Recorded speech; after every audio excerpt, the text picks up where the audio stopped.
नमस्कार, D news पर आप देखना शुरू कर चुके हैं हमारा खास प्रोग्राम। इस वक्त मैं हुलाल चंद्र सिंह। आज के इस वक्त में हम विशेष रूप से बात करेंगे तमिलनाडु की राजनीति की, जहां पर मौजूद हैं हमारे दो सहयोगी विशेष रूप से इसी उद्देश्य से। तो सबसे पहले आपको दिखाएंगे कि इस बार तमिलनाडु विधानसभा चुनाव में महिला आरक्षण का मुद्दा और परिसीमन का मुद्दा कितना बड़ा मुद्दा बन रहा है और इसके पीछे डीएमके की क्या कोशिश है। और इसके बाद बात करेंगे कि प्रधानमंत्री नरेंद्र मोदी ने महिला आरक्षण पर सभी सांसदों से आह्वान किया है, क्योंकि 16 से 18 अप्रैल तक विशेष सत्र संसद का बुलाया जा रहा है ताकि 2029 तक इसको लागू किया जाए। सीधे इस समय चलते हैं अंतर मंत्रालय प्रेस वार्ता में। Today we are joined by Mr. Satya Prakash from Ministry of Pharmaceuticals. He will give us the updates first and then we'll go to our regular ministries. Over to you, Mr. Satya Prakash. Good afternoon.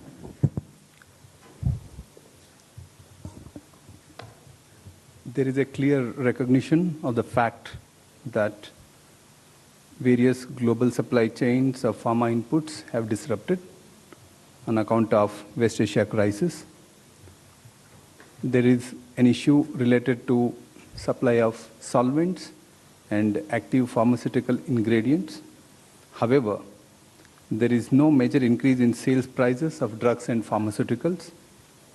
In order to support pharma industry and to maintain the availability of inputs, feedstocks, and also APIs, Department of Revenue through notification dated 1st April 2026 has slashed custom duties of 40 various petrochemical products to zero. It should be recognized that pharmaceutical sector has a very strong value chain linkage with the petroleum and petrochemical sector, particularly in the supply of critical feedstocks and solvents, which are used for manufacturing of drugs and syrups. In view of this interdependence, the government is working in close coordination with the Ministry of Petroleum and Natural Gas and the Department of Chemicals and Petrochemicals so that uninterrupted supply of essential pharma inputs is ensured. Accordingly, Ministry of Petroleum and Natural Gas has made allocation pro rata as per the availability of feedstocks, particularly propylene. And there are other two solvents, ammonia and methanol, with the help of Department of Fertilizer manufacturing units are continuously providing the necessary input of ammonia to solvent manufacturers so that further downstream products are made available. And propylene remains the most critical input because it is used for production of isopropyl alcohol and isobutyl benzene, which are used for manufacturing of medicines like ibuprofen and other necessary drugs. A significant portion of these is being supplied by Ministry of Petroleum and Natural Gas through BPCL Kochi and Mumbai refineries. However, methanol supply has emerged as a major area of concern. In this regard, there has been discussions with Assam Petrochemicals and GNFC, which are ready to supply the necessary quantities of methanol. So, work is underway to establish the necessary logistics and supply chains. And supply, however, in a moderate way, has already commenced. The Department of Chemicals and Petrochemicals has also extended support by suspending the quality control order of morpholine. And morpholine is a very important building block used for manufacturing of various life-saving drugs. Aluminium supply required for pharmaceutical packaging had faced constraints. The restoration of supply is underway and the situation is expected to normalize within a week or so. Supplies of LPG and HSD oil is important, particularly for ampoule and vial sealings, and are under very close watch, and pharmaceutical units are currently not facing any constraint as of today. The government remains fully engaged with the facilitating supplies on case-to-case basis. That means to say, if there are any concerns, we get information and request through concerned organizations and also through associations, and as and when we get requests from these associations, we facilitate the supply in our own limited manner. Thank you. Thank you. Now we take updates from the Petroleum Ministry. Over to you, Sujata.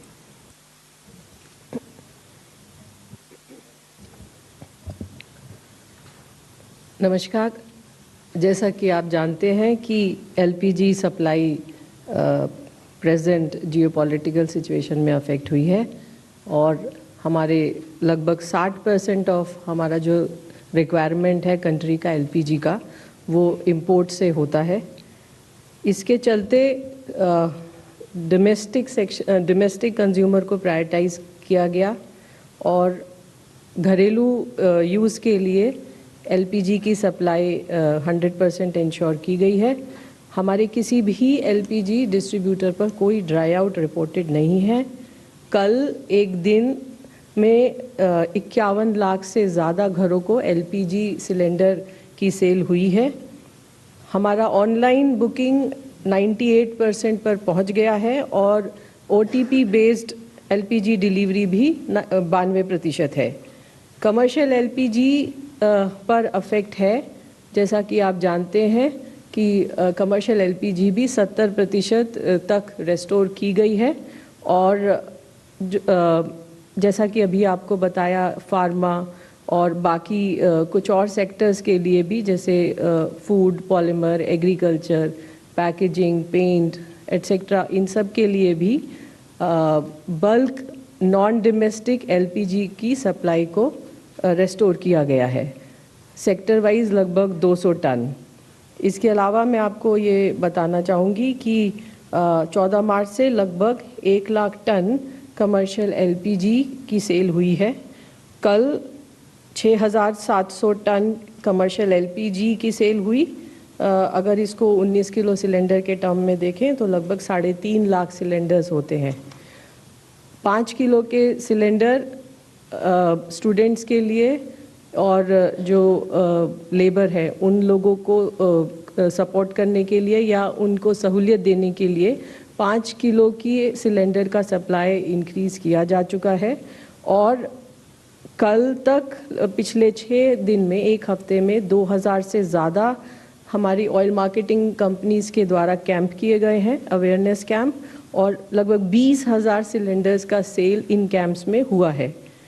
कल 1 लाख से ज़्यादा cylinder, 1,06,000 5 kilo के cylinders की cell हुई है। यही number फरवरी का अगर एवरेज देखें तो लगभग 77,000 होता है। इसके अलावा अभी तक 23 मार्च से लगभग 10 लाख 5 किलो के सिलेंडर्स की सेल की जा चुकी है।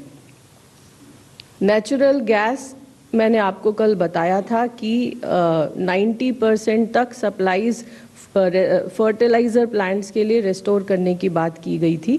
अब इसको बढ़ाकर 95% कर दिया गया है।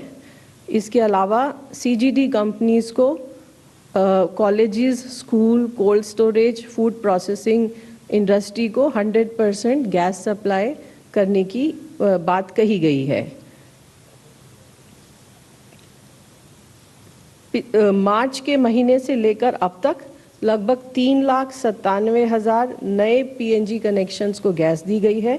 इसके अलावा 4,30,000 नए कस्टमर्स भी रजिस्टर किए गए हैं।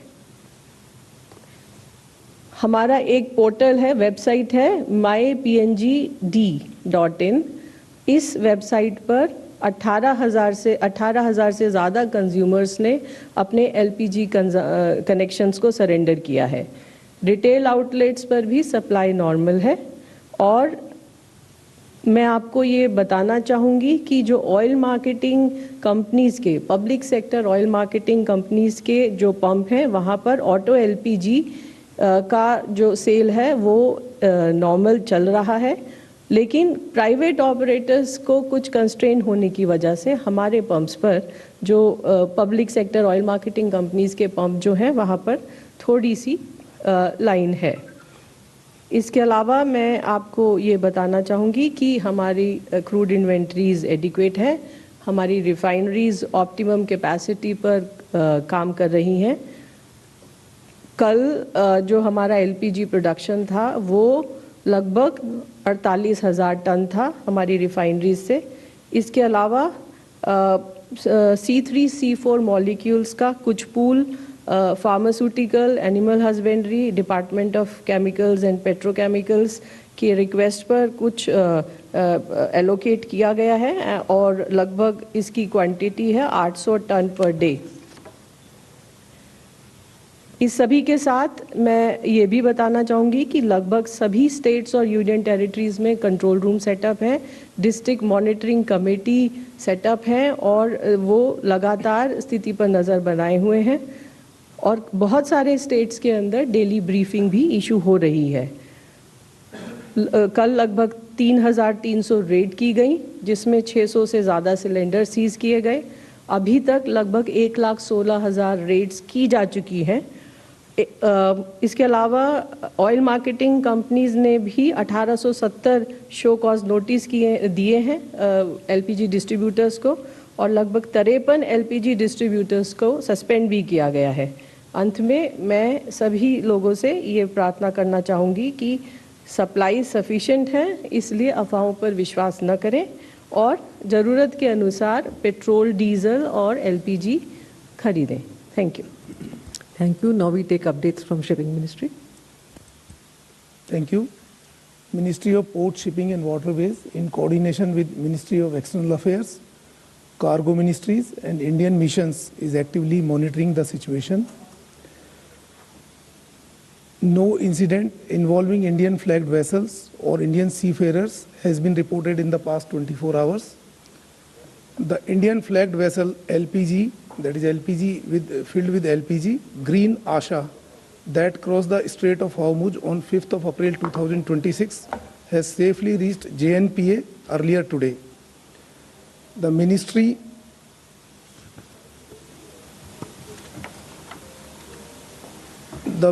control room, that is manned by DG Shipping, has handled about 5,600 calls and 12,000 emails since its activation. In the past 24 hours, 166 calls and 317 emails have been received.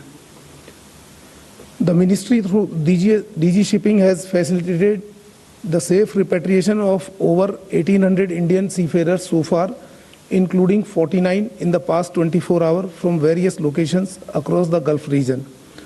Port operation across India remains normal with no congestion reported. The ministry continues to coordinate with the maritime stakeholders to ensure seafarer welfare and uninterrupted maritime operations. Thank you. Thank you. Now, Ranir ji. Thank you, ma'am.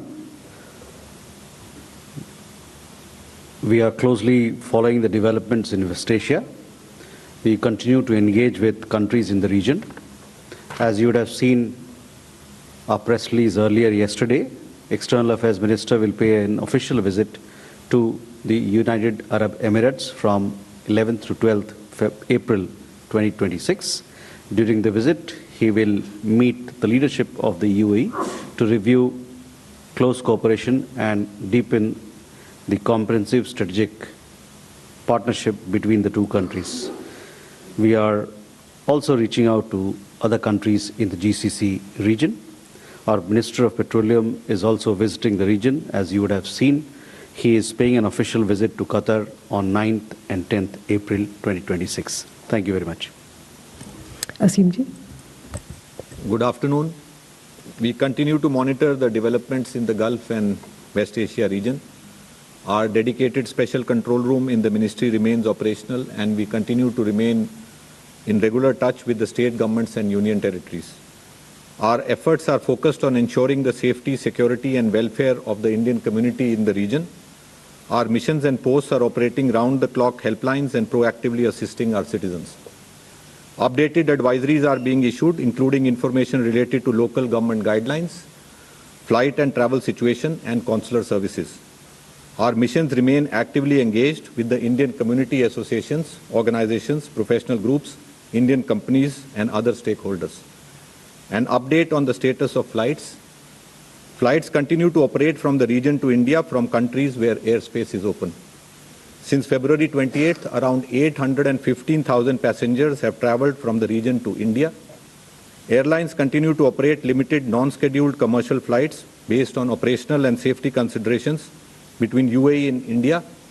Around 85 flights are expected to operate from the UAE to India today. Flights are operating from various airports in Saudi Arabia and Oman to different destinations in India. With the Qatar airspace partially open, Qatar Airways is expected to operate around 8 to 10 flights to India today. Kuwait airspace remains closed. Jazeera Airways of Kuwait and Kuwait Airways continue to operate non-scheduled commercial flights from Dammam Airport of Saudi Arabia to various destinations in India. Due to airspace closure, we continue to facilitate travel of Indian nationals from Kuwait through Saudi Arabia to India. Bahrain airspace is now open. Gulf Air of Bahrain has announced limited flight operations from Bahrain to India that are expected to start soon. Gulf Air is operating non-scheduled commercial flights from Dammam Airport of Saudi Arabia to various destinations in India. We continue to facilitate travel of Indian nationals from Bahrain through Saudi Arabia to India. Our embassy in Tehran has so far facilitated movement of 2,170 Indian nationals from Iran to Armenia and Azerbaijan for onward travel to India. This includes 971 Indian students and 657 Indian fishermen. The airspace in Israel remains closed. We continue to facilitate travel of Indian nationals from Israel through Jordan and Egypt to India. Iraqi airspace is now open. Flights operations are yet to resume. We continue to facilitate travel of Indian nationals from Iraq through Jordan and Saudi Arabia to India. Thank you. Thank you. Now we'll take questions. First row, 454, 130, 208, and 46. Good afternoon. I'm Rajesh Roy from Bloomberg. Sujata ma'am, any details possible on oil minister's visit to Qatar, because Qatar is a big supplier of energy? And Mangal sir, any details on the Indian flag vessels movement? And Randhir sir, as you know, over the weekend, Pakistan is going to hold a high-powered delegation from US, led by J.D. Vance and also Iran. How do you see that? How does India react to that?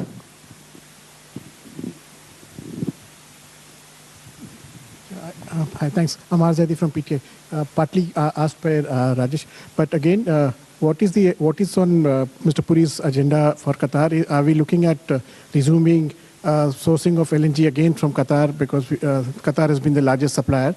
And one question to Mr. Satyaprakash: does the the feedstock supplies, will they normalize the production of critical medicines now? There were also reports that some contraceptive production was also impacted because of the supplies. Have all those supplies been normalized now? Thank you. Hi, Sukal from the Indian Express. My question is for Mangal sir and Randhir sir as well. Our government has maintained that there should be free passage of ships through the Strait of Hormuz. But now increasingly there are talks of a toll being formalized by Iran, and in fact US President Donald Trump also made a comment calling it a beautiful thing, a big beautiful toll. Considering that our stance has always been that there should be freedom of navigation, what would be India's stand if such a system were to be formalized? Considering that there are certain examples of natural straits having a toll system. For instance, the Bosphorus, the Turkish government charges a fee. So if that sort of comes into play here in the Strait of Hormuz, what would be our stance? Thank you.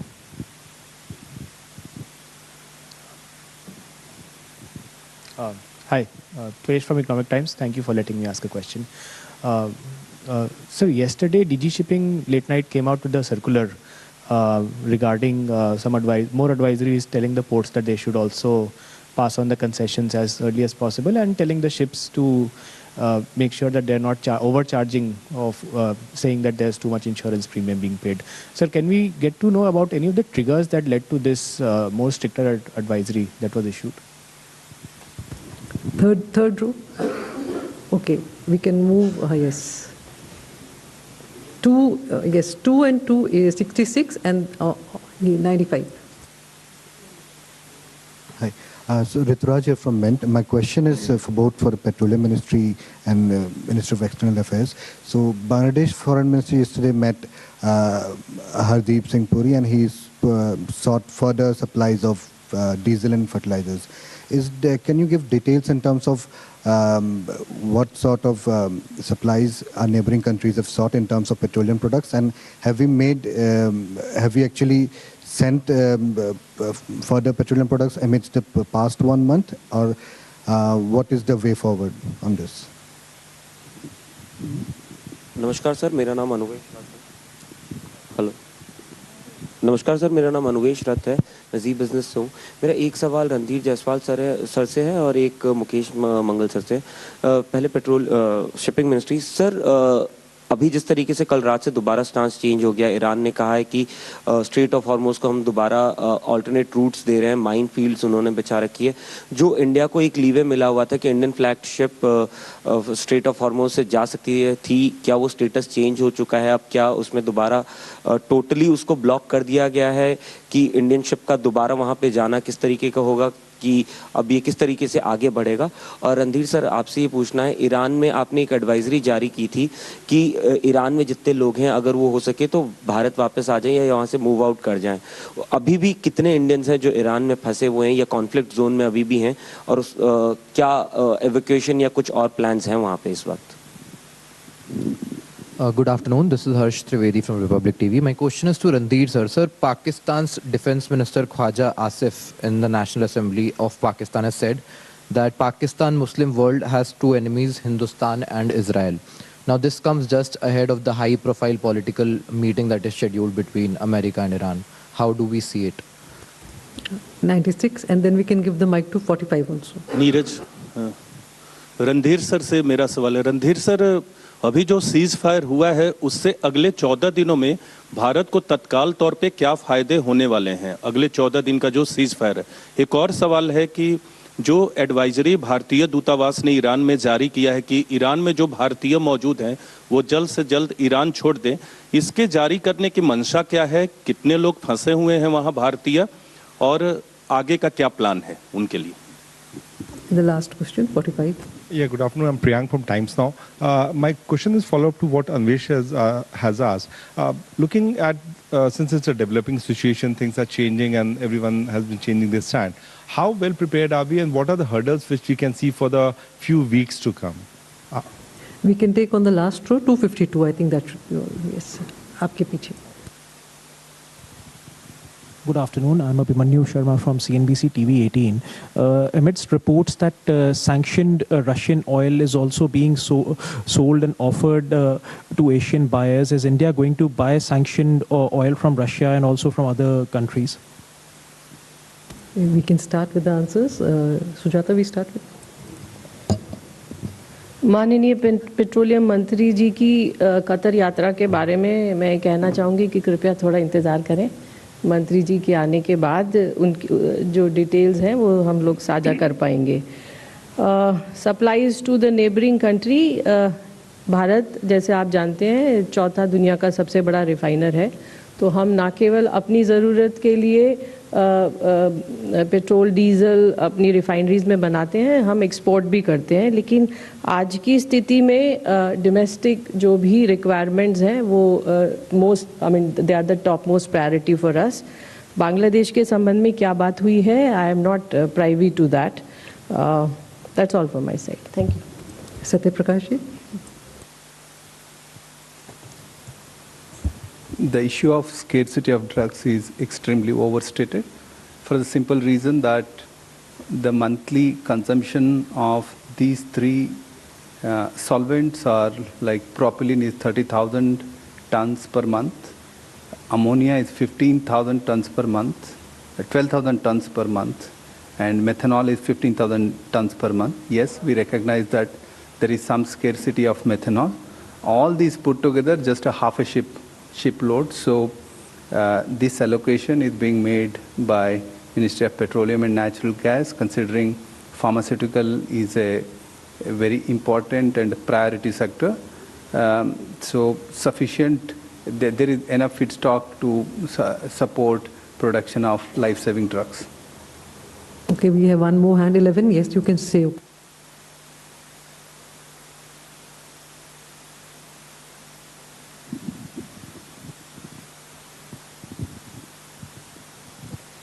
Hi, my name is Aishwarya. I'm from Business Today. My question is to Sujata ma'am. So, ma'am, just a consumer question who has raised something about black marketing. Every day you find like innovative ways of this. And in this particular case, in east of Kailash and GK, some consumers highlighted that the booking scam is being done on a distributor level. On the 12th of March, one of the users already had bought a cylinder, and 14th day it got delivered. 24th they get a text message saying that a new refill text message was sent to them. So when they went back to the distributors, they say they're not aware, but a refill was done on their connection and it was delivered to someone else. So their hunch is that, and these are journalists, of course, so it's been highlighted. They've mentioned that this is being done in that area by many such distributors. So, I mean, you have been cracking down on many such distributors as well, but what are the other ways that the ministry has seen that these are being diverted, because this is not just a technical glitch on the consumer front and the distributor front? Just that question. And what should the consumers do? I mean, there's a helpline, but in this particular case, what else should they do? 16 and then 280. Yeah. Hello, I'm audible? Yeah. I'm Ratnajyoti. I work for S&P Global Platts. My question is to Sujata ma'am. Now that fiscal year has gone, ended the last fiscal year, and we have entered into the first fiscal year, and whether the refineries have planned to carry out any shutdown or maintenance program? Thank you. 282 in the third row and then 280, yes. Hi, this is Shubhangi from Business Standard. My question is to Ms. Sharma. Ma'am, on the Iranian energy purchases, there's a report saying Indian Oil has bought Iranian crude. Here, this side, in the third row. Yeah. So there's a report saying Indian Oil has bought Iranian crude. Can you please comment on that? And also, are payment channels now established for Indian oil refiners to kind of expedite Iranian purchases? And do you see that helping India in kind of meeting its energy demand going forward? Hi, I'm Shikha from Newsx in the Sunday Guard in Delhi. My question is to Sujata ma'am. Ma'am, this is a completely enforcement-based query. There are a lot of problems being raised by patients and their kin, who are based here in Gurgaon and Noida, etc. So they are outside these hospitals and, they're staying in these small rooms and, these guest houses. They're charging as high as 400 to 500 per cylinder, ma'am. And these are small kitchens where these, the kin of these patients operate out of, and they have to stay for as long as 20 or, even 30 days because of, as long as the disease continues and they need treatment, the patients, I mean. So, of course, there are a lot of raids happening, but what about these guest houses, these so-called restaurants charging so high for one cylinder? Earlier they'd been charging about 100 or 200 for using the cooking gas facility, but now it's almost triple. So how are we dealing with that? Thank you. 80. Hello Sujata ma'am, मैं सुरेंद्र पंडित हूँ पंजाब केसरी से। Actually वो छोटा सा सवाल है, ये जो 5 किलो के जो सिलेंडर है मैम, क्या इनके लिए ऐसी कोई पॉलिसी है कि आपको एड्रेस वेरिफिकेशन कराना होगा? क्योंकि जो लेबर है, जो माइग्रेटेड हो रहे हैं, उनका सबसे बड़ा रीज़न यही है कि जो भी उनके पास जाते हैं वो उनका कहता है आधार कार्ड। अगर आधार कार्ड देते हैं तो वो कहते हैं कि आपका एड्रेस यहाँ का नहीं है, तो हम आपको सिलेंडर नहीं देंगे, ये डिस्ट्रीब्यूशन पॉइंट से है। अगर उनका ऑनर अगर देता है आधार कार्ड, तो वो उनको ये कहते हैं कि साहब आपके पास तो ऑलरेडी सिलेंडर दूसरा है आपके उस नाम पे, तो हम आपको इसलिए सिलेंडर नहीं दे सकते। ये इशू है 5 किलो वाले के लिए। और अगर किसी का एड्रेस दिल्ली का हुआ, किसी लेबर का, तो उनको कहते हैं 7 दिन बाद वेरिफिकेशन होगा, then we will provide cylinder in 5 kilo kg cylinder. We'll take the answers. I think Randir ji will go to you first. So first, Rajesh, coming to your question, all that I have to say is that we continue to follow developments that are happening in regard to West Asia. Sukal, to your question, yes, we have also seen some reports that you're referring to. Our point of view and we continue to call for free and safe navigation through the Strait of Hormuz. We made this point in our statement yesterday as well and continue to do so now as well. On the question of toll, we have said this on several occasions, but you continue to ask this question. There has been absolutely no discussion on this point between us and Iran. So that is where we are. As to what will be the scenario if a certain situation arrives or happens in future, we'll see when time comes. But our point of view at this point in time is that we continue to call for free and safe navigation through the Strait of Hormuz. Bangladesh, question regarding Bangladesh. Yes, the foreign minister was here. He had a meeting with the external affairs minister and several other meetings, including one with our petroleum minister. We have been supplying energy products to Bangladesh since 2007. So it is nothing new. This supply of energy to Bangladesh has been happening through various mediums, various means of transportation, including the friendship pipeline that we have in between the two countries. And in recent weeks also, we've supplied energy products to them as per the request, keeping in mind our own requirement, our refining capacity and availability that we have here in our country. Ashwat, to your question, Bharat से कितने हमारे लोग वहाँ पर हैं, और नीरज आपका भी सवाल यही था कि हमारे कितने भारतीय नागरिक ईरान के अंदर हैं. कल जैसे कि मैंने बताया था 7,500 लोग हमारा ये मानना है, हमारी एम्बेसी का ये मानना है कि 7,500 लोग हमारे भारतीय नागरिक ईरान में अभी भी हैं. और चूंकि अभी शांति का माहौल बना है, अभी युद्ध विराम हुआ है, तो हमारा उनसे आग्रह है कि अगर दक्षिण में है या किसी बहुत बड़ा देश है ईरान, तो अभी समय ऐसा है कि वो एक देश के एक छोर से उत्तर की तरफ, जहां आर्मीनिया और अजरबैजान के रास्ते वो लोग भारत आ रहे हैं, ये अभी सुरक्षा का माहौल है, तो वो लोग एक जगह से दूसरे जगह जा सकते हैं. और इसलिए हम लोगों ने एडवाइजरी जारी किया है ताकि वो एम्बेसी के साथ जुड़कर उनके मुताबिक उनसे गाइडेंस लेकर वो चाहें तो देश को छोड़ सकते हैं. There was a question about certain comments by a defense minister of a country. I don't have any comments to make on that. Neeraj, आपका सवाल आपके सवाल में ही जवाब है. अगर शांति का माहौल बनेगा, सबके लिए फ़ायदा होता है, आम जनजीवन बेहतर होता है. हमारे बहुत सारे भारतीय लोग खाड़ी के देशों में रहते हैं, उनका जनजीवन बेहतर होता है. उसके अलावे जहाँ ऊर्जा आपूर्ति की बात होती है, वो ज़्यादा बेहतर हो सकता है. तो शांति का माहौल तो हमेशा से हमारा प्रयास रहा है कि शांति बने, और हर शांति पहल का हमने उसका समर्थन किया है. कल के देखा होगा हमने स्टेटमेंट में भी हम लोगों ने ये बात कही है. तो शांति के पक्ष में तो हमेशा रहते हैं, और हम चाहते हैं, और हमारा ये मानना है, अपेक्षा भी है कि शांति का जो अभी माहौल बना है ये आगे भी कायम रहेगा. धन्यवाद. Shipping ministry. Good afternoon. One question was asked about any movement of Indian flagged vessel in last 24 hours. So there is no movement of any of the Indian flagged vessel. Then there was a question about the charging of toll for passing through SOH. So I hope Mr.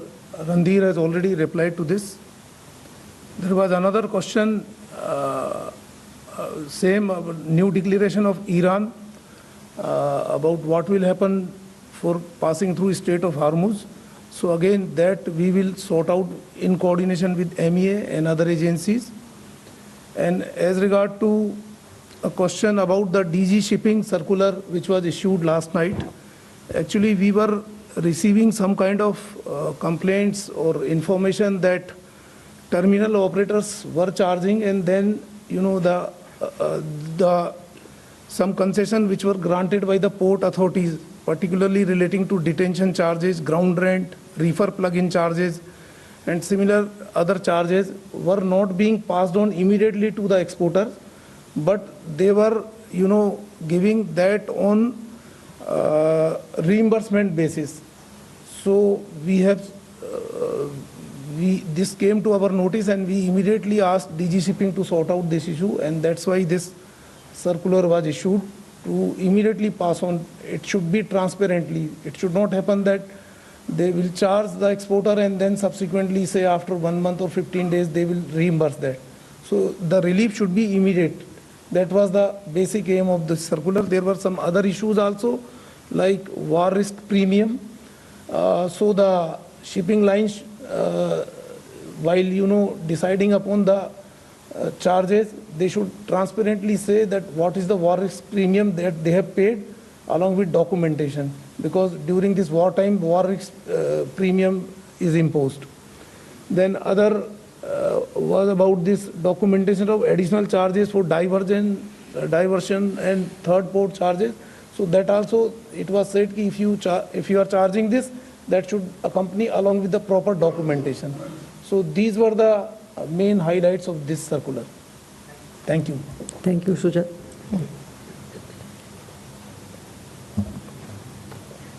Distributors के संबंध में एक सवाल पूछा गया। मैं आप लोगों को बताना चाहूँगी कि हमारे देश में लगभग 25,000 एलपीजी डिस्ट्रीब्यूटर्स हैं, और जो सिचुएशन है, आप सब इस बात से सहमत होंगे कि अनप्रेसिडेंटेड है, और जिस तरह का पैनिक बुकिंग हुआ है और जिस तरह से सारे डिस्ट्रीब्यूटर्स ऑयल मार्केटिंग कंपनीज के साथ खड़े हुए हैं, वो भी आप लोगों ने देखा है। मैं ये भी बताना चाहूँगी कि सैटरडे हो या संडे हो, छुट्टी वाले दिन भी हमारे डिस्ट्रीब्यूटर्स ने अपनी दुकानें खोली हैं और सिलेंडर्स को डिलीवर कराया है। पिछले 5 से 6 हफ्ते के बीच में लगभग 19.5 करोड़ घरों तक एलपीजी सिलेंडर पहुंचाया गया है। इसके अलावा आप देख रहे हैं कि कमर्शियल से जो 5 किलो वाला सिलेंडर है वो भी हमारे डिस्ट्रीब्यूटर सेल कर रहे हैं, और on an average 1 lakh cylinder की सेल हो रही है। तो इसके अलावा हो सकता है कहीं पर कोई कुछ माल प्रैक्टिस हो, तो उसके लिए हमारी टीम्स सरप्राइज इंस्पेक्शन कर रही हैं, स्टेट गवर्नमेंट्स भी रेड कर रही हैं, और जहां पर कुछ भी गलती पाई जा रही है वहां पर शो कॉज नोटिस भी दिया जा रहा है, और अगर गलती अगर ग्रेव है तो उसी के आधार उसी के प्रोपोर्शन में एक्शन भी लिया जा रहा है। I have already shared with you the number of LPG distributors who have been suspended. मैं ये भी बोलना चाहूँगी कि हमारी district monitoring committees are already in existence. हर ज़िले के अंदर एक डिस्ट्रिक्ट मॉनिटरिंग कमेटी है, वहाँ पर शिकायत की जा सकती है, डिस्ट्रिक्ट कलेक्टर के ऑफिस में शिकायत की जा सकती है। हमारी जो ऑयल मार्केटिंग कंपनीज़ हैं उनके online grievance toll free numbers भी हैं, उस पर भी शिकायत की जा सकती है। आप जिस एक खास केस के बारे में बता रही हैं, आप अगर उसे हमें डिटेल देंगी तो we will get it enquired. 5 kilo के सिलेंडर के बारे में मैं बहुत स्पष्ट रूप से आपको बताना चाहूँगी कि सिर्फ वैलिड आईडी प्रूफ चाहिए, एड्रेस नहीं चाहिए, क्योंकि 5 किलो का सिलेंडर जो है वो माइग्रेंट पॉपुलेशन के लिए ही है या स्टूडेंट्स के लिए है जिनके पास एड्रेस प्रूफ नहीं है। ये भी बताना चाहूँगी कि जब पिछले कुछ दिनों से 5 किलो की सप्लाई को इंक्रीज़ किया गया है, सो ये सिलेंडर्स जो हैं राज्य सरकार के कंप्लीट कंट्रोल के अंदर हैं, और ये सिस्टम इसीलिए इम्प्लीमेंट किया गया ताकि डाइवर्जन ना हो, ब्लैक मार्केटिंग ना हो, होर्डिंग ना हो, और सही जो उपभोक्ता है उस तक ये सेवा पहुँचे और उसको ये सिलेंडर मिल पाए। आपने शटडाउन के बारे में पूछा। शटडाउन, रिफाइनरी शटडाउन जो है, आप मुझसे सहमत होंगे, this is a very routine exercise and the decision is taken by the refineries based on the circumstances, demand, supply, repair, whatever are their compulsions. Based on that, they take the appropriate decisions. Regarding purchase of crude from one specific country, I will not be able to comment on that. Our priority is to secure as much as crude as we can so that we can meet our domestic demand. Thank you. Thank you. Thank you, friends. Thank you, officers. Thank you all.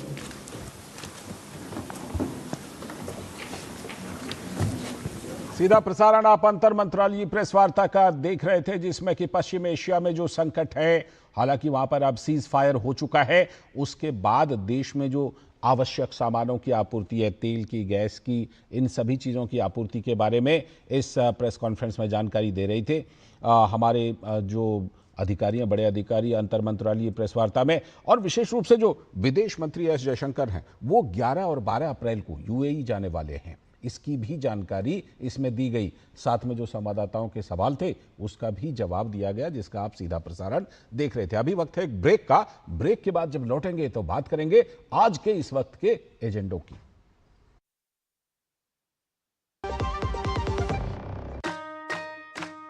Thick thick है, smooth smooth है, कौन सा है ये दही? आमूल मस्ती। जितना टेस्टी है उतना हेल्दी है, सब कहे यही सही दही। आमूल मस्ती। ऐसे ही खाया या डिश पकाया, जो भी बनाया उसको पचाया, सबसे बेस्ट ये दही। हेल्दी, टेस्टी और थिक दही, अमूल मस्ती दही, हर घर में घुल जाए, हर दिल में जम जाए। सबसे बेस्ट ये दही। मेरी पसंद। मेरी पसंद। मेरी पसंद। मेरी पसंद। हमारी पसंद। हम सबकी पसंद। मजबूत देश का मजबूत सरिया हो गया स्टील। स्वागत है ब्रेक के बाद। आप देख रहे हैं डीडी न्यूज पर इस वक्त। और इस वक्त आगे बढ़ने और एजेंडों पर बात करने से पहले एक नजर डाल लेते हैं इस वक्त की हेडलाइंस पर। महिला आरक्षण अधिनियम में प्रस्तावित संशोधन के लिए 16 अप्रैल को संसद का विशेष सत्र। महिला आरक्षण को समय की मांग बताते हुए प्रधानमंत्री नरेंद्र मोदी ने की सभी सांसदों से समर्थन की अपील। तमिलनाडु विधानसभा चुनाव में महिला आरक्षण और परिसीमन का मुद्दा बना चुनावी राजनीति का केंद्र। डीएमके और एनडीए के बीच आरोप प्रत्यारोप। सत्ताधारी डीएमके की बाकी मुद्दों से लोगों का ध्यान हटाने की कोशिश। 3 राज्यों में विधानसभा चुनावों के लिए मतदान जारी। असम में 11 बजे तक करीब 39% वोटिंग, तो केरलम में 33% से भी ज्यादा मतदान, और उधर पुदुचेरी में भी 37% वोटर टर्नआउट। प्रधानमंत्री नरेंद्र मोदी ने पश्चिम बंगाल के चुनाव को बताया प्रदेश की प्रतिष्ठा को पुनर्स्थापित करने वाला चुनाव। हल्दिया में एक जनसभा के दौरान कहा, यह निर्मम टीएमसी सरकार के जाने की है घोषणा। बिहार में नए मुख्यमंत्री को लेकर एनडीए में कोई मतभेद नहीं। भाजपा के राष्ट्रीय अध्यक्ष नितिन नवीन ने कहा, सब कुछ पहले से तय है। भाजपा ने हमेशा निभाया है गठबंधन धर्म। और सीज फायर के एक दिन बाद ही ट्रंप की ईरान को फिर से नई धमकी। कहा, उम्मीद के अनुसार बातचीत का नतीजा नहीं रहने पर दोबारा शुरू हो सकती है जंग। ईरान के आसपास ही बनी रहेगी अमेरिकी सेना। ये थी इस वक्त की हेडलाइंस। अब बात करते हैं एजेंडों पर। और जैसा कि हमने बताया, ये तमिलनाडु विधानसभा चुनाव में उसकी जमीनी हालत को लेने के लिए हमारे 2 विशेष सहयोगी वहीं पर मौजूद हैं। हमारे सलाहकार संपादक विनोद मिश्र जी और हमारे सहयोगी निखिल। तो उन लोगों ने अपनी रिपोर्ट भेजी है कि तमिलनाडु विधानसभा चुनाव में महिला आरक्षण और परिसीमन का मुद्दा अब वहां की राजनीति के केंद्र में है। और आरोप और प्रत्यारोप के बीच हर दल, हर पक्ष अपना नैरेटिव गढ़ रहा है। तो ग्राउंड जीरो पर मौजूद हमारे संवाददाता निखिल सिंह की यह रिपोर्ट देखिए। तमिलनाडु के चुनावी रण में अब सियासी दलों ने महिला आरक्षण को लेकर एक नया शंखनाद किया है। प्रतिनिधित्व, परिसीमन और 33% भागीदारी को लेकर आरोप प्रत्यारोप तेज हैं। कोई इसे दक्षिण के अधिकारों के साथ जोड़ रहा है, तो कोई इसे महिला सशक्तिकरण और महिला अधिकारों के लिए ऐतिहासिक अवसर बता रहा है। लेकिन ये पूरी बहस चुनावी बयार को किस तरफ मोड़ेगी, देखिए हमारी इस रिपोर्ट में। चुनावी सभाओं में डीएमके नेता और मुख्यमंत्री एमके स्टालिन संसद के विशेष सत्र और डीलिमिटेशन का मुद्दा जोर शोर से उठा रहे हैं। स्टालिन का कहना है कि परिसीमन से दक्षिण के राज्यों को नुकसान हो सकता है। डीएम के सांसद कनिमोझी भी इसे राज्य बनाम केंद्र का मुद्दा बना रही है और लोगों से अपील कर रही हैं कि डीएमके और सेक्युलर फ्रंट की जीत केंद्र की राजनीति को प्रभावित करेगी। People want the DMK government to come back to power, and every year people have realized that they've got many schemes and a lot of development during 5 years. A lot of investments have come. वहीं AIADMK नेता और मुख्यमंत्री पद के दावेदार EPS Palaniswami ने इन आरोपों को खारिज किया है। उनका कहना है कि डीलिमिटेशन से किसी भी राज्य को नुकसान नहीं होगा। மக்களுடைய கருத்து திராவிட முன்னேற்ற கழகத்தை அகற்றப்பட வேண்டும், மீண்டும் அனைத்து இந்திய அண்ணா திராவிட முன்னேற்ற கழகத்துடைய பொற்கால ஆட்சி தமிழகத்தில் அமைய வேண்டும், இதுதான் மக்களுடைய எண்ணம்। 16 से 18 अप्रैल के बीच प्रस्तावित संसद के विशेष सत्र को लेकर भी सियासत गर्म है। कांग्रेस ने महिला आरक्षण का विरोध नहीं किया है, लेकिन इसकी टाइमिंग पर सवाल उठाए हैं। இன்றைய 543 மக்களவை தொகுதி எண்ணிக்கையை 816ஆக 50% கூட்ட வேண்டும் என்றால் அரசியல் சாசனத்தை திருத்த வேண்டும். Way of cheating the public. If you get 2 seats more, they will say for 39, Tamil Nadu is getting 8 seats more. But how many seats they are giving to Uttar Pradesh, Madhya Pradesh, Bihar? What will be the fate of southern states? So they don't want women reservation. You tell me how many out of 27 candidates we have fielded 5 candidates, women, in DMK. So they don't want women reservation. They don't want to empower women. सरकार की ओर से ये साफ किया गया है कि इस विशेष सत्र में नारी शक्ति वंदन अधिनियम पर आगे की कार्रवाई होगी। इस कानून के तहत लोकसभा और विधानसभा में महिलाओं को 33% आरक्षण देने का प्रावधान है। जानकार मानते हैं कि यह कानून 2029 के आम चुनाव तक लागू हो सकता है। सीटों की संख्या बढ़कर करीब 816 तक पहुंच सकती है, जिनमें 1/3 सीटें महिलाओं के लिए आरक्षित होंगी। केरल हो, तमिलनाडु हो, बाकी राज्य हो, जिन्होंने जनसंख्या नियंत्रण में अच्छा काम किया है, लोग झूठ फैला रहे हैं कि जनसंख्या कम हो रही है तो सीटें कम हो जाएगी। हम इस बार पार्लियामेंट में पक्का करना चाहते हैं, पार्लियामेंट में कानून पे थप्पा लगाना चाहते हैं कि केरल हो, तमिलनाडु हो, कर्नाटक हो, आंध्र हो, गोवा हो, तेलंगाना हो, कहीं पर भी लोकसभा की सीटें कम न हो, इसका थप्पा लगाने के लिए। और दूसरा, महिलाओं के लिए जो सीटें होगी वो अतिरिक्त सीटें बढ़ जाए, इतना बड़ा फायदा हमारे दक्षिण भारत के राज्यों को मिले, इसके लिए हम कानून संशोधन के लिए सत्र बुला रहे हैं। प्रधानमंत्री मोदी ने ये साफ कर दिया है कि जनसंख्या नियंत्रण करने वाले राज्यों को नुकसान नहीं होगा। सभी दलों से इस सहयोग की अपील भी की है। हालांकि विपक्ष इसे अलग तरीके से पेश कर रहा है। राहुल गांधी के जिसकी जितनी आबादी उतना हक के नारे के बीच इस मुद्दे को लेकर कंफ्यूजन भी बढ़ा है। फिलहाल महिला आरक्षण और डीलिमिटेशन का मुद्दा तमिलनाडु चुनाव में बड़ा सियासी हथियार बन चुका है। अब देखना होगा कि जनता किस नैरेटिव पर भरोसा करती है।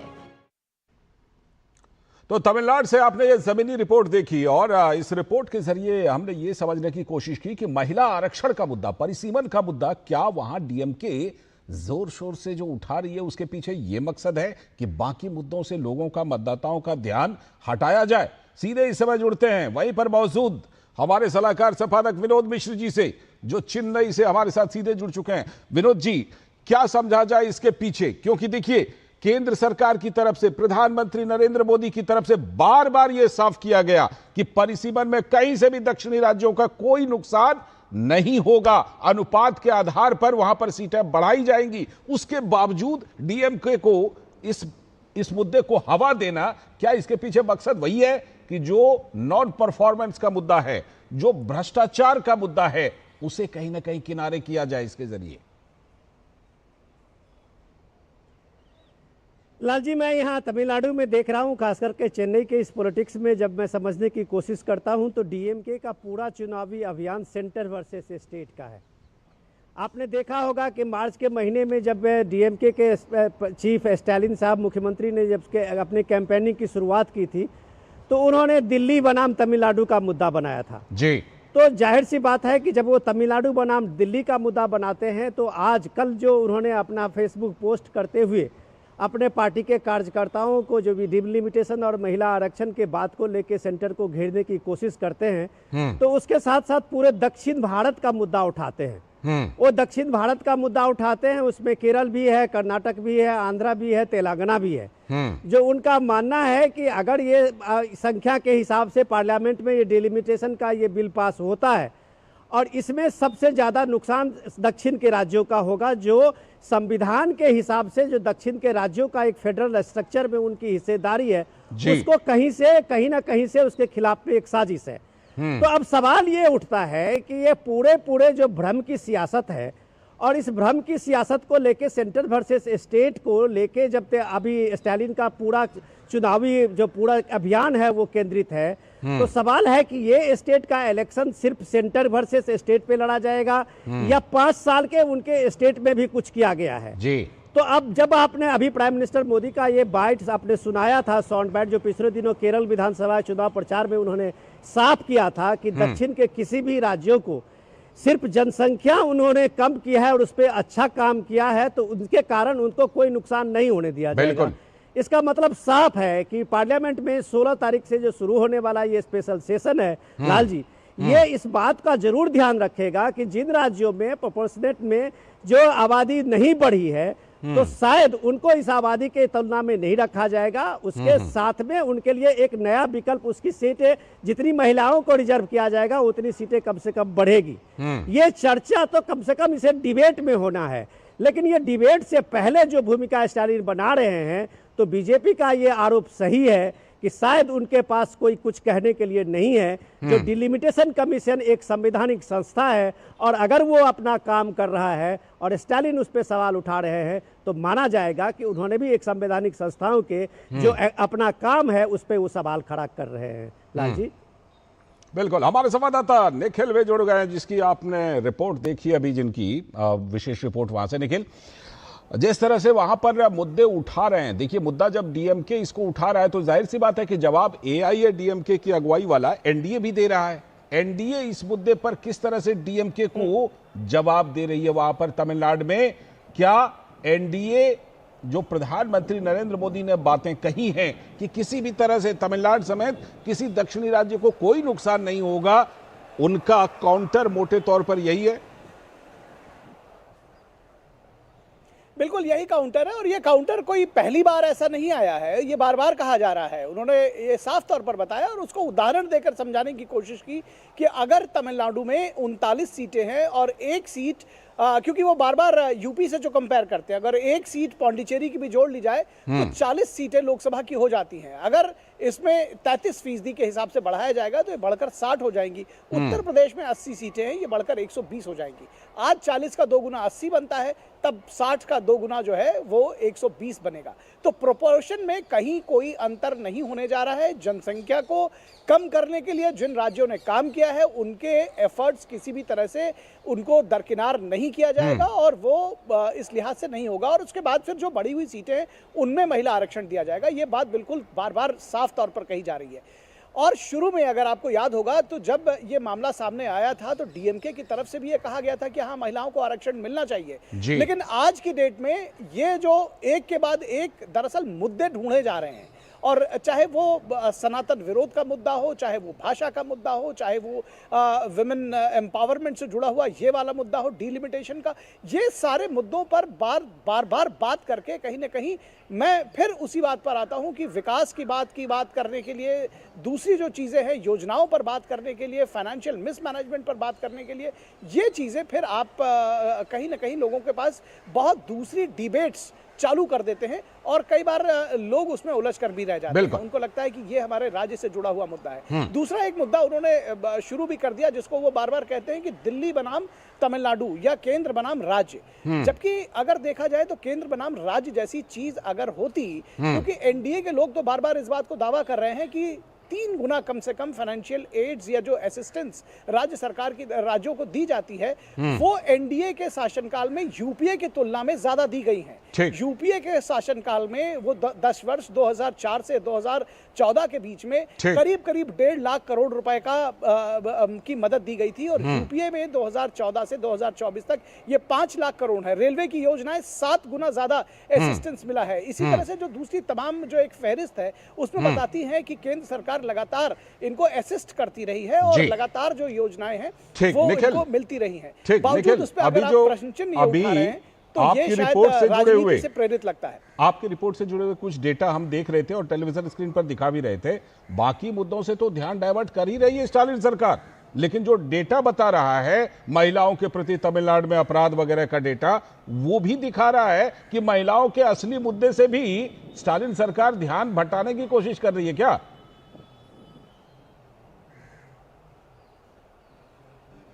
लालचंद, ये सवाल मुझसे है? हाँ, आप ही से सवाल, आप ही की रिपोर्ट थी, आप ही से इसीलिए सवाल किया। जी जी बिल्कुल, महिलाओं का एक मुद्दा है और महिलाओं को मुद्दा बहुत जिसको कहते हैं कि बहुत जोर शोर से उठाया जा रहा है। और मैं आपको बताऊं कि इससे पहले हमने कई जगहों पर बात भी की तो महिलाओं का ये कहना है कि महिला सुरक्षा अपने आप में एक बड़ा मुद्दा है जिस पर सरकार को काम करने की ज़रूरत है। उनको कहना है, महिलाओं का जो यहाँ पर जो महिलाएं थी जिनसे मैंने बात की, उनका कहना था कि हम अभी तक समझते थे कि नॉर्थ इंडिया में महिलाएं असुरक्षित हैं और हम कम से कम इस मामले में एक लीड हम लेते थे कि सदर्न इंडिया में, ख़ासतौर पर तमिलनाडु में महिलाओं के साथ में कोई अत्याचार नहीं। लेकिन इस मामले में स्टालिन की सरकार ने पिछले कुछ वर्षों में हमको निराश किया है और इस पर ज़्यादा काम होना चाहिए। उनका कहना है कि जब अब इलेक्शन का टाइम आ गया है तो हम देख पा रहे हैं कि बहुत ज़्यादा पुलिसिंग हो रही है, पुलिस पिकेट्स बनाए जा रहे हैं, पुलिस को हम देख पा रहे हैं सड़कों पर। लेकिन क्या ये इलेक्शंस बीत जाने के बाद भी होगा या ये इलेक्शंस शुरू होने के इस दौर से पहले क्यों नहीं था जब बार बार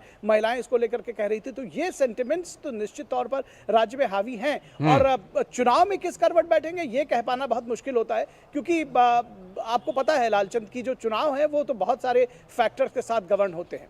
बिल्कुल बिल्कुल। फिलहाल आपका बहुत बहुत शुक्रिया निखिल जुड़ने के लिए, और विनोद जी अभी जुड़े रहिएगा क्योंकि इसका राष्ट्रीय संदर्भ जो है महिला आरक्षण विधेयक का, आप कुछ कहना चाह रहे हैं, कह लीजिए विनोद जी, कुछ कहना चाह रहे हैं। इसमें मैं ये जोड़ रहा हूं कि ये अभी जो इलेक्शन के स्ट्रेटेजी, सब पार्टी की अपनी अपनी अलग अलग स्ट्रेटेजी होती है। उस स्ट्रेटेजी में अगर 5 साल का स्टालिन के अपने गवर्नमेंट की एंटी इनकम्बेंसी है तो जाहिर सी बात है कि वो अपने फिलहाल रोकना चाहूंगा, इस समय पश्चिम बंगाल के वीरभूम में प्रधानमंत्री की चुनावी जनसभा हो रही है, सीधे चलते हैं वहां। आप सब इतनी बड़ी तादाद में उत्साह, उमंग और जोश के साथ हम सबको आशीर्वाद देने के लिए आए। मैं आप सबका अभिनंदन करता हूं, प्रणाम करता हूं।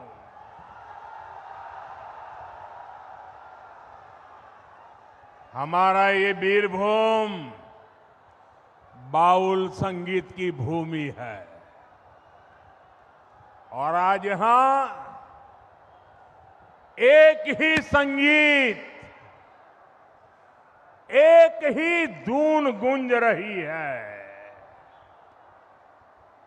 एक ही गुंज, एक ही संगीत, एक ही आवाज।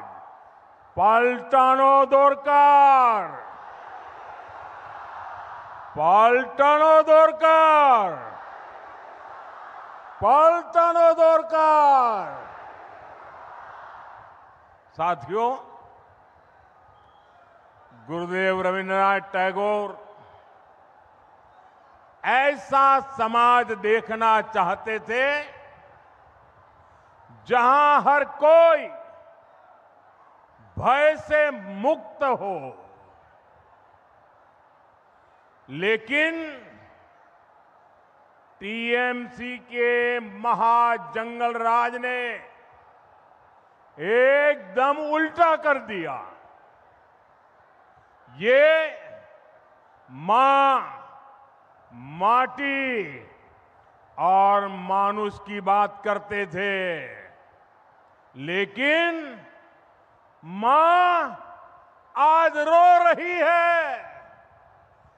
माटी पर घुसपैठियों का कब्जा हो रहा है और मानुष भयभीत है, डरा हुआ है, सहमा हुआ है। टीएमसी के महाजंगल राज का साक्षी हमारा ये वीर भूमि है।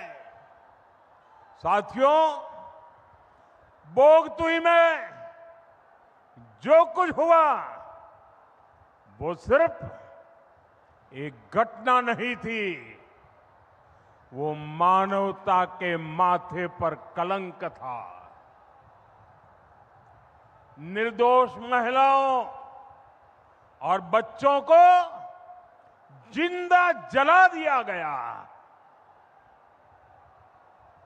ये महाजंगल राज नहीं है तो क्या है? ये महाजंगल राज है कि नहीं है? ये महाजंगल राज है कि नहीं है? ये महाजंगल राज जाना चाहिए कि नहीं जाना चाहिए? ये महाजंगल राज का खात्मा होना चाहिए कि नहीं होना चाहिए? साथियों, ये घटना टीएमसी सिंडिकेट के गुंडा राज का बहुत खतरनाक सबूत है। माटी आपकी, हक आपका, लेकिन इस पर कब्जे के लिए ये गैंगवॉर चल रही है।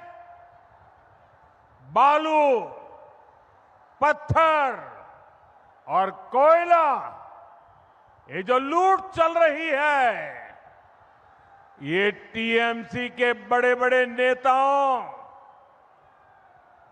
उनके आला कमान, उनके आशीर्वाद से हो रहा है।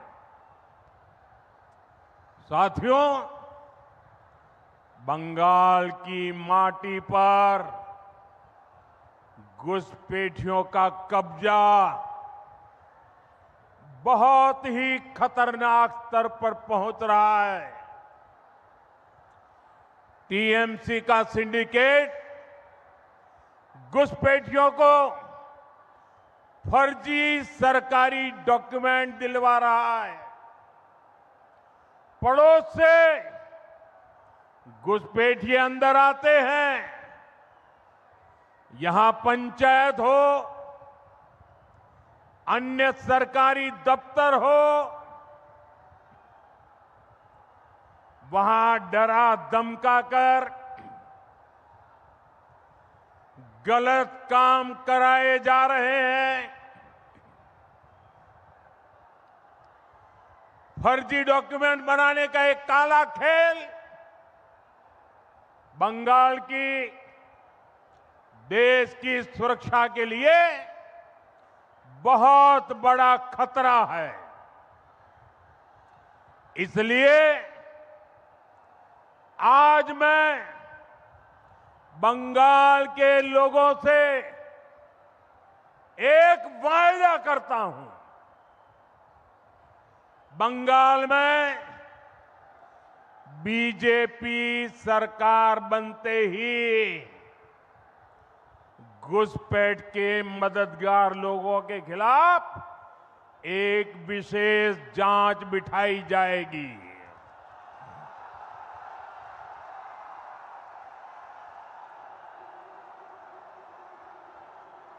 ये मेरी गारंटी है आपको।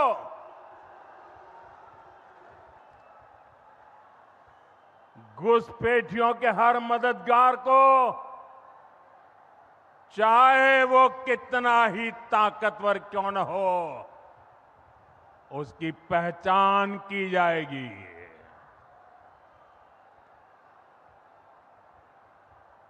घुसपैठियों को भी खदेड़ा जाएगा और घुसपैठियों के जो आका है उनको जेल में भरा जाएगा।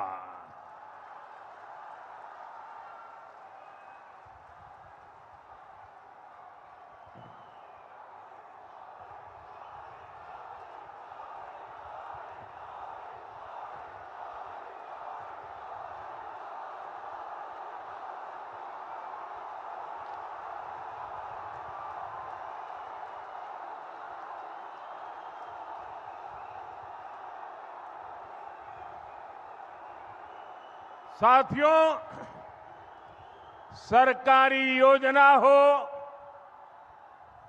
मजदूरी का काम हो, घुसपैठिए कम पैसे में ये काम यहां के लोगों से छीन लेते हैं और यहां के लोकल लोगों को काम की तलाशी में कहीं और जाना पड़ता है, पलायन करना पड़ता है। सीधा प्रसारण आप पश्चिम बंगाल के बीरभूम से देख रहे थे। प्रधानमंत्री नरेंद्र मोदी चुनावी जनसभा को संबोधित कर रहे हैं। लोगों की भारी संख्या है और जबरदस्त उत्साह लोगों में। प्रधानमंत्री ने 3 मुख्य बातें अभी तक उठाई हैं। पहली बात, मां, माटी और मानुष की बात करते थे, तीनों पर खतरा है। साथ में महाजंगल राज का, पश्चिम बंगाल में महाजंगल राज है और घुसपैठिए कब्जा कर रहे हैं। और इससे पहले प्रधानमंत्री नरेंद्र मोदी ने पश्चिम बंगाल के आसनसोल में रोड शो भी किया। आप उसकी तस्वीरें देखिए इस रोड शो की।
प्रधानमंत्री नरेंद्र मोदी के रोड शो की जो उन्होंने पश्चिम बंगाल के आसनसोल में किया है और जिस तरह से लोगों में जबरदस्त उत्साह और लोग हाथ हिलाकर प्रधानमंत्री के साथ अभिवादन का आदान प्रदान कर रहे हैं और अपनी मोबाइल में प्रधानमंत्री की एक झलक को कैद भी कर रहे हैं और जिस तरह से सड़क के किनारे लोग प्रधानमंत्री का अभिवादन कर रहे हैं, इससे प्रधानमंत्री की लोकप्रियता ये देखिए खंभों पर भी लोग चढ़ गए हैं और वहां से भी प्रधानमंत्री का अभिवादन कर रहे हैं। हाथ में झंडे, बैनर ये सब कुछ लेकर प्रधानमंत्री का अभिवादन कर रहे हैं और प्रधानमंत्री भी लगातार, छतों पर भी कुछ लोग दिखाई पड़ रहे हैं, प्रधानमंत्री भी लगातार हाथ हिलाकर अभिवादन का प्रत्युत्तर भी दे रहे हैं। प्रधानमंत्री नरेंद्र मोदी पश्चिम बंगाल के चुनाव प्रचार के लिए विशेष रूप से आज गए हुए हैं। आज 3 जनसभा भी है। वीरभूम में इस समय प्रधानमंत्री जनसभा को संबोधित भी कर रहे हैं।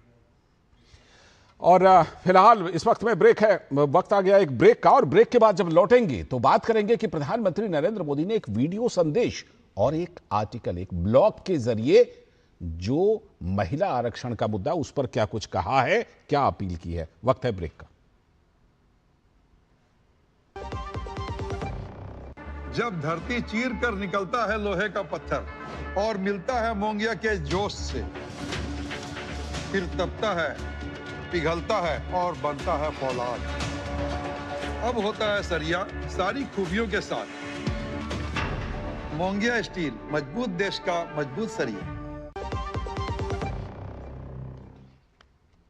स्वागत है ब्रेक के बाद। आप देख रहे हैं डीडी न्यूज पर। इस वक्त जैसा ब्रेक पर जाने से पहले बताया था कि अब हम खास चर्चा करने वाले हैं। प्रधानमंत्री नरेंद्र मोदी ने एक वीडियो संदेश के जरिए महिलाओं को 33% आरक्षण से जुड़े बिल पर विस्तार से बात की है।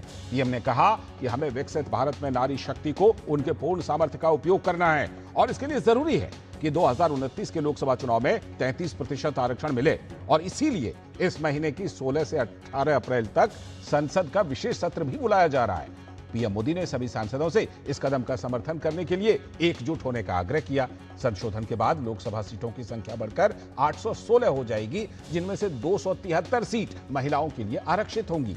लोकसभा और राज्य विधानसभाओं में महिलाओं के लिए 33% आरक्षण का प्रावधान 2023 में संविधान संशोधन के माध्यम से लाया गया था, लेकिन ये 2027 की जनगणना के आधार पर परिसीमन प्रक्रिया पूरी होने के बाद ही प्रभावी होगा। इसीलिए अगर वर्तमान कानून यथावत रहता है तो इसके 2034 में ही लागू होने की संभावना है और इसी मुद्दे पर इसको 2029 से लागू करने के लिए विशेष सत्र बुलाया जा रहा है। तो पीएम मोदी ने एक ब्लॉग में लिखा है कि हमारी नारी शक्ति देश की लगभग आधी आबादी का प्रतिनिधित्व करती है। उन्होंने राष्ट्र निर्माण में अपना अमूल्य योगदान दिया है। आज देश के हर क्षेत्र में नारी शक्ति मिसाल बन रही है।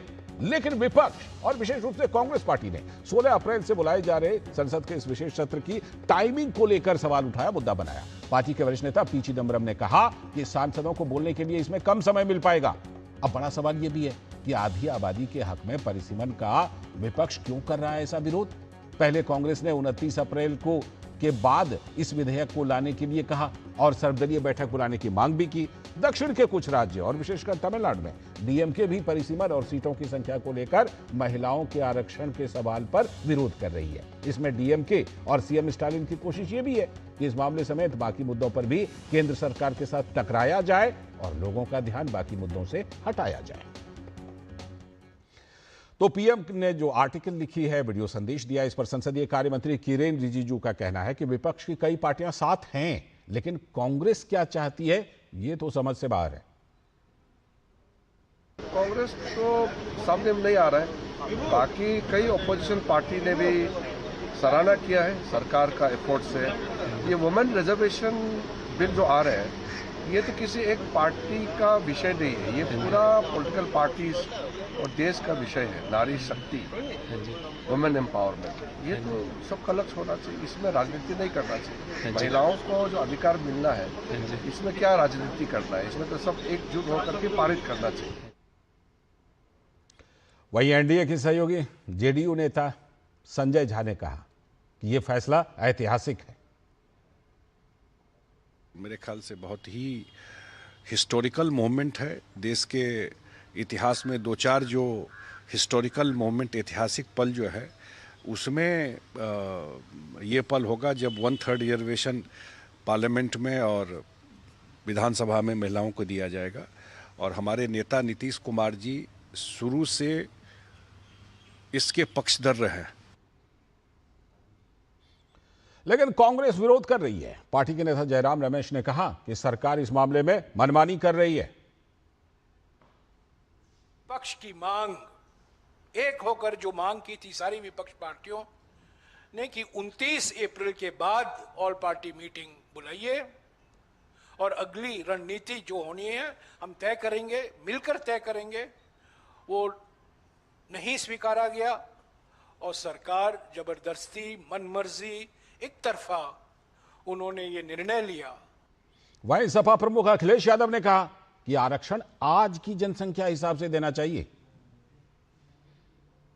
महिला आरक्षण संख्या के आधार पे दे रहे हैं आप 1/3 देना चाहते हैं। 1/3 तो अंक है ना, संख्या है। और संख्या कौन सी देना चाहते हैं? 2011 की। क्या 2011 में आंसर ऐसा ही था? क्या गांव की तस्वीर ऐसी थी? क्या शहर की तस्वीर ऐसी थी? जब 2011 से आबादी बढ़ गई है और आधी आबादी और बढ़ गई होगी, तो जो ग्राउंड रियलिटी है, जो आज की जनसंख्या है, उस पर आरक्षण की बात होनी चाहिए। तो विपक्ष किस आधार पर विरोध कर रहा है ये आपने देख भी लिया। अब सवाल ये है कि क्या एक बार फिर से विपक्ष इसको लटकाना भटकाना चाहता है। इसी पर बात करने के लिए हमारे साथ अनिला सिंह जी, भारतीय जनता पार्टी की प्रवक्ता। बहुत बहुत स्वागत अनिला सिंह जी। साथ में दुष्यंत नागर जी हैं, राजनीतिक विश्लेषक, वो भी हमारे साथ जुड़ गए। विपक्ष के समर्थन में बड़ी मजबूती से बात रखते हैं। हमारे सलाहकार संपादक विनोद मिश्र जी जुड़े हुए हैं बिल्कुल तमिलनाडु से, जहां स्टालिन सरकार ने इसको मुद्दा बनाया हुआ है। और निखिल सिंह की रिपोर्ट तो आपने इस पर देखी ही थी। निखिल सिंह भी हमारे सहयोगी जुड़े हुए हैं। मैं सबसे पहले विनोद जी आपके पास आ रहा हूं। यह बताइए जरा कि मुझे याद है कि जब 2023 में इस बिल को पारित किया गया था तो विपक्ष का कहना था कि इसको परिसीमन के बाद आप लागू करेंगे, जनगणना के बाद, तो फिर तो आप टाल रहे हैं। अब सरकार जब कह रही है कि अच्छा ठीक है, जनगणना के बाद में देखा जाएगा, अभी वर्तमान जो आंकड़े हैं उसी पर लागू कर देते हैं, तो अब कह रहे हैं कि अभी की जनसंख्या के हिसाब से कीजिए ना, यानी जनगणना करवाइए फिर उसको कीजिए।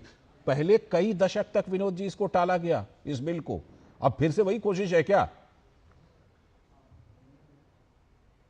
लाल जी, आपने देखा होगा कि प्रधानमंत्री मोदी ने आज एक ब्लॉग लिख करके पूरे देश के और अलग अलग क्षेत्रों से, अलग अलग रीजन के जो नेता हैं, सांसद है, सबसे अपील की है कि इस बिल के समर्थन में आप अपना पूरा सहयोग दें। तो जाहिर सी बात है कि हमें आपको पता है कि नारी शक्ति बंधन अधिनियम नए संसद भवन का और उसके पहले सत्र का ये सबसे पहला बिल पास हुआ था।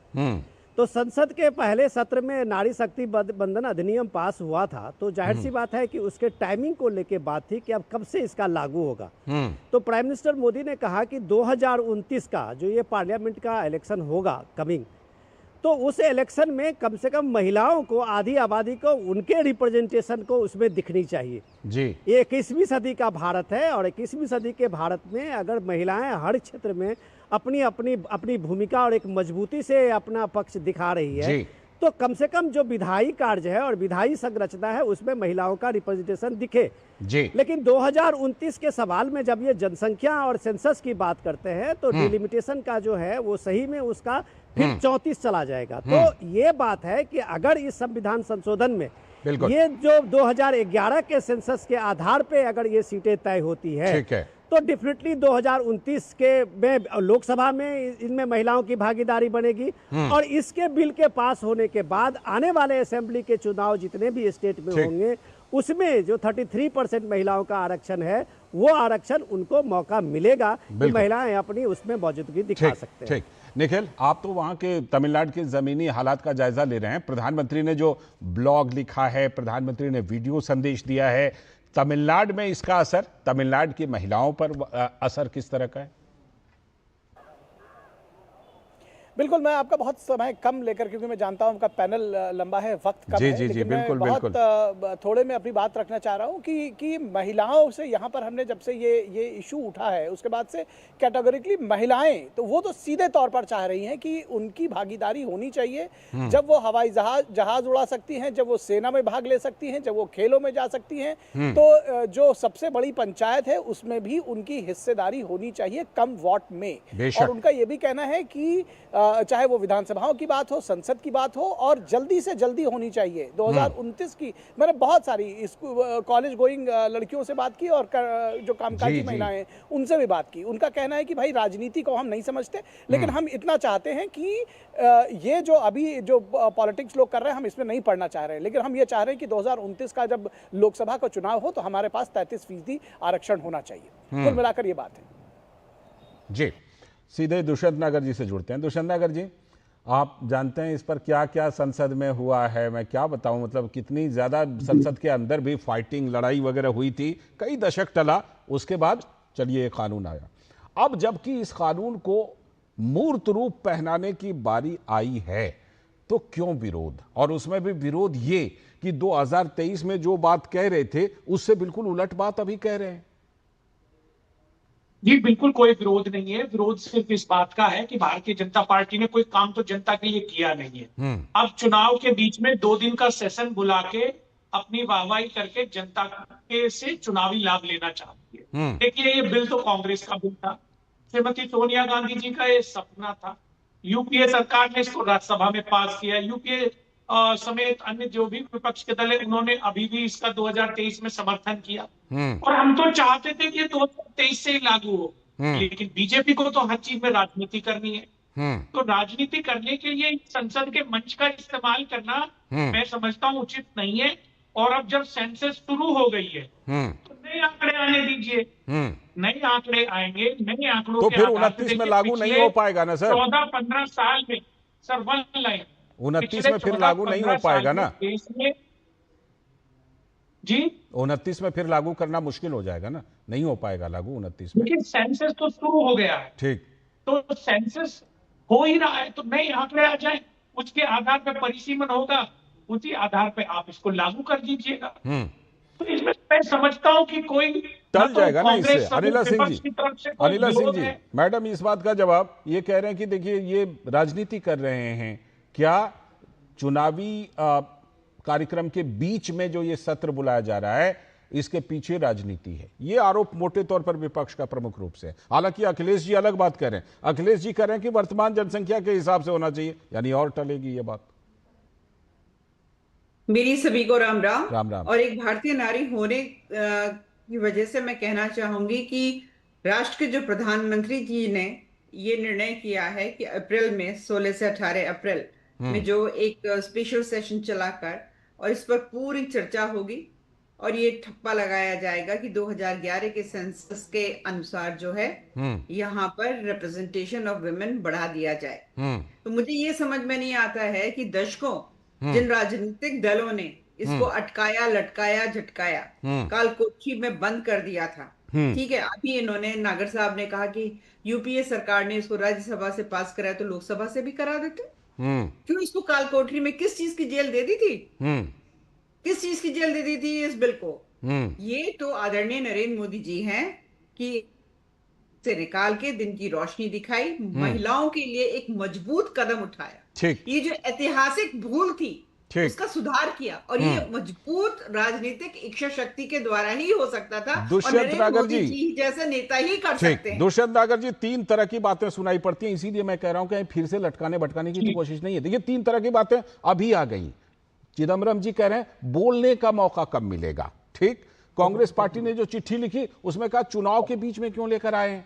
अखिलेश जी कह रहे हैं वर्तमान जनसंख्या के आधार पर कर लो। ये तीनों चीजें एक साथ लेकर चल रहे हैं, तो ये बात आती है कि फिर से लटकाने की कोशिश कर रहे हैं क्या?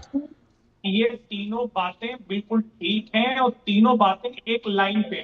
जब सेंसस शुरू हो गया है तो नए आंकड़ों पे होना चाहिए, तार्किक रूप से ठीक है। जयराम सर ने कहा है कि भाई चुनाव चल रहा है, चुनाव के बीच में ही आपको 2 दिन मिले, चुनाव के बाद कर लेते, ये बात भी बिल्कुल सही है। और चिदम्बरम साहब कहने में बोलने का समय समय कम मिलेगा तो ये बात विनोद जी कुछ कहना चाह रहे हैं, जल्दी से विनोद जी। ठीक, विनोद जी जल्दी से, अनिला सिंह जी भी कहना चाहिए जल्दी क्योंकि समय भी समाप्त हो रहा है। विनोद जी। नागर साहब, मैं सुन रहा था नागर साहब को। नागर साहब, चुनाव तो इस देश में हर समय चुनाव किसी न किसी स्टेट का तो होगा, या तो एक देश एक चुनाव करा लीजिए। अब ये अगले अगर आप बात करेंगे तो फिर ये एक चुनाव आपके सामने में 2027 का आएगा, तो फिर आप कहेंगे कि उत्तर प्रदेश के चुनाव से पहले क्यों? सवाल इसका नहीं है जी। अनिला सिंह जी। देखिए लालचंद जी, मैं ये कहना चाहती हूँ नागर साहब को भी और इनके राजनीतिक दल और अनेक विपक्षी दल जो इस वक्त बिल्कुल परेशान हो रहे हैं कि महिला आरक्षण जो है 2029 तक लागू हो जाएगा, क्योंकि हाल फिलहाल में जो 5 राज्यों में चुनाव हो रहे हैं, इनको उत्तर देना चाहिए वहां की महिलाओं को। ठीक है, शुक्रिया। ये मुद्दा क्योंकि 16 से 18 अप्रैल के बीच संसद में आएगा ही, तो हम लोग इस पर और विस्तार से बात करेंगे किसी दिन। फिलहाल बहुत बहुत शुक्रिया आप सभी का। निखिल, विनोद जी, साथ में अनिला सिंह जी और दुष्यंत नागर जी, बहुत बहुत शुक्रिया। आज के इस वक्त में इतना ही। पूरी टीम को दीजिए अनुमति। नमस्कार।